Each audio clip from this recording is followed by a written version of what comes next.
क्या आप जानते हैं भगवान गणेश ने अपनी माता पार्वती के लिए एक पेड़ का रूप क्यों धारण किया था?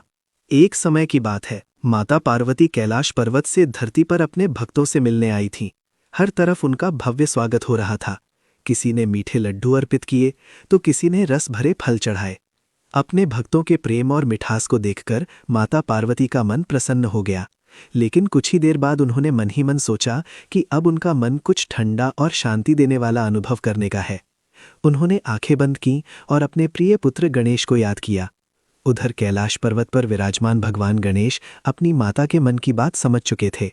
वे तुरंत मुस्कुराए और निश्चय किया कि आज वे अपनी मां की ये इच्छा अवश्य पूरी करेंगे।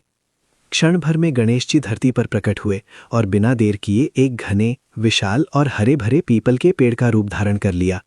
उस पेड़ की छाया अत्यंत शीतल थी और उसके पत्तों से मधुर ठंडी हवा बह रही थी, जिससे आसपास का वातावरण शांत और सुखद हो गया। कुछ ही समय बाद माता पार्वती वहां पहुंची और उस पेड़ के नीचे बैठ गईं।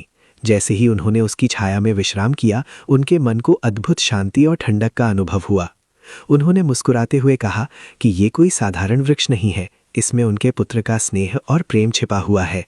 तभी अचानक वो पेड़ दिव्य प्रकाश से चमक उठा और उसके भीतर से स्वयं भगवान गणेश प्रकट हो गए। उन्हें देखकर माता पार्वती भावुक हो गईं और प्रेम से बोलीं कि पुत्र, तुमने उनके लिए ये सब किया। गणेश जी ने विनम्रता से कहा कि माँ, आपने हमेशा संसार के सभी प्राणियों की इच्छाएं पूरी की हैं और सबको सुख दिया है।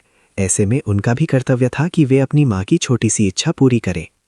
ये सुनकर माता पार्वती अत्यंत प्रसन्न हो गई और उन्होंने गणेश जी को आशीर्वाद देते हुए कहा कि आज से जो भी मनुष्य इस पेड़ की छाया में सच्चे मन से बैठकर प्रार्थना करेगा, उसके जीवन के कष्ट दूर होंगे और उसे शांति प्राप्त होगी।